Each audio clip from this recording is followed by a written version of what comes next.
নবী আলাইহিস সালাতু ওয়াস সালাম বলেছে যে তারাকতু ফিকুম আমরাইনে, আমি তোমাদের কাছে দুটো জিনিস ছেড়ে যাচ্ছি।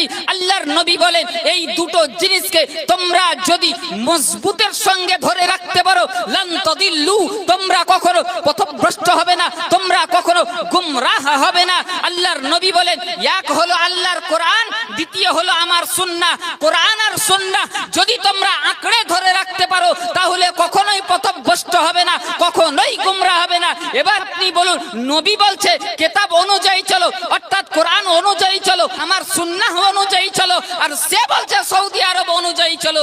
এবার আপনি মানবেন কাটটা? সৌদি না কোরআন আর হাদিস? একটু জোরে বলতে হবে, সৌদি আরব না কোরআন আর হাদিস? কোরআন আর হাদিস। সৌদি মুসলমানের জন্য দলিল নাই, সৌদি আরব যেটা করছে ওটা ঠিক।